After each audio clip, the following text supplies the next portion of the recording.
오늘 본문은 다윗의 외적인 성공을 보여주고 있습니다. 구체적인 몇몇 사건들을 통해서 다윗이 어떻게 그런 상황 가운데 있었는가를 보여주고 있는데요. 먼저는 11절에서 12절 말씀에 두로왕 히람이 다윗의 궁전을 짓도록 한 것을 보여주고 있습니다. 당시에 두로라는 나라는 주변 국가들과 교역하는 나라로서 자신의 이득을 위해서 철저히 움직이는 나라였습니다. 그런 나라가 이스라엘에게 호의를 베푼다는 것은 그만큼 두로가 보기에 이스라엘의 위치가 중요했던 것이고, 그만큼 이스라엘의 그런 위격이 상승된 상황 가운데 있다는 것을 말합니다. 다윗이 다스리는 이스라엘의 위치가 더 높아진 것을 보여주고 있습니다. 또 이어서 13절과 14절 말씀에 다윗이 헤브론에서 예루살렘으로 올라온 후에 처첩들을 더 두고 아들과 딸들을 많이 얻은 것을 이야기하고 있습니다. 다윗 자신이 헤브론에서 얻은 자녀보다 5명이 많은 자녀를 예루살렘에서 얻게 되는데, 하나님의 축복 아래 생육하고 번성하는 모습을 보여주고 있습니다. 앞의 이야기와 또 뒤의 이야기가 반복적으로 다윗의 외적인 성공의 모습을 강조하면서 보여주고 있습니다. 그러나 겉으로 보기에는 성공만 있는 것처럼 보이지만 사실상 이 안에는 큰 위협도 존재하고 있습니다. 그 내용을 먼저 살펴보면 11절과 12절에 나오는 두로라는 나라입니다. 두로라는 나라는 다윗 시대에 또 이후에 솔로몬 시대에 성전 건축을 돕기도 하는 등 이스라엘을 돕는 나라로 등장하지만, 또 후에는 오히려 이스라엘의 타락을 부추기기도 합니다. 아합의 아내인 이세벨은 이 두로와 함께 또 시돈이라는 지역에 있던 그 왕의 딸이었는데, 이 두로와 시돈이라는 지역은 당시 페니키아 지역의 대표적인 도시였습니다. 이 두로와 시돈에서 들어온 이세벨을 통해서 이스라엘 전체가 영적인 타락에 빠지게 되는 것을 보게 되는데요. 두로와 시돈이라는 나라와 가까움이 오히려 훗날에는 하나님으로부터 떠나서 영적인 타락 속에 만드는 원인을 제공하기도 합니다. 또 13절과 14절 말씀에 보면 다윗이 아들과 딸들을 많이 두는 장면에서 언급된 처첩들을 더 두었다라는 표현을 주목해야 합니다. 처첩을 많이 두는 것은 이방 민족들의 왕들이 하는 일로서 신명기 17장 17절은 그에게 아내를 많이 두어 그의 마음이 미혹되게 하지 말 것이며 자기를 위하여 은금을 많이 쌓지 말 것이니라고 이야기하고 있습니다. 왕이 처와 첩을 많이 두게 되면 그 자신의 마음이 미혹될 수 있기 때문에 피할 것을 신명기 말씀은 주고 있는데요.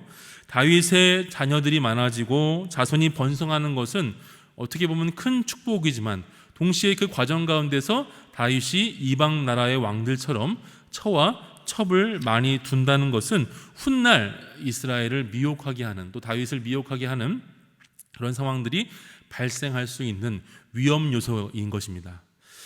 전체로 보면 모든 것이 잘 되어가는 상황 가운데 있는 것처럼 보이지만 현재의 축복과 잠재적인 위협이 공존하는 상황입니다. 여기서 중요한 것이 바로 이 축복이 위협으로 바뀌지 않도록 어떻게 다윗이 감당해야 할 것인가 라는 것이 중요한 문제인데요. 12절 말씀에 다윗은 이렇게 하고 있습니다.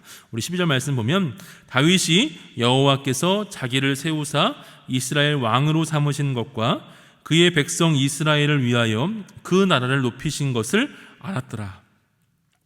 다윗은 그 자신이 누리고 있는 또 외교적인 안정과 나라의 번영이 그 자신을 왕으로 세워주신 하나님께서 그의 백성을 번성하게 하기 위해서 하신 일이라는 것을 잘 알고 있었습니다. 다윗이 스스로의 능력과 힘으로 이룬 것이 아니라 하나님께서 자기 백성을 위하여 이루신 것임을 잘 알고 있었던 것입니다. 다윗이 이것을 잘 기억할 때에 하나님께서는 다윗의 삶을 평탄하게 인도하십니다. 그러나 다윗이 이것을 제대로 기억하지 못하고 마치 자기 자신의 권력이 주인인 양 마냥 행동하게 되면 그 결과 다윗은 혹독한 결과를 치르기도 합니다.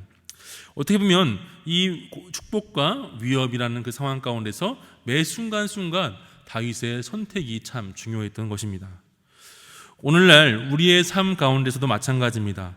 오늘날 우리의 삶의 상황 속에서 하나님께서 우리의 모든 것을, 우리 자신을 세우셨음을 기억하는 것, 아는 것이 너무나 중요합니다. 나의 능력이나 수고와 어떤 자질로 인해서 우리를 세워주신 것이 아니라 모든 상황들 가운데서 하나님께서 우리를 은혜 가운데 세우신 것을 기억해야 할 줄로 믿습니다. 나의 믿음과 신앙의 모습이 아직 연약하지만 하나님께서 집사로, 또 권사로, 장로로, 또 목사의 직분으로 또 주신 것을 볼 때 이 모든 것들은 우리가 세워진 것이 아니라 하나님께서 우리를 세우신 것입니다.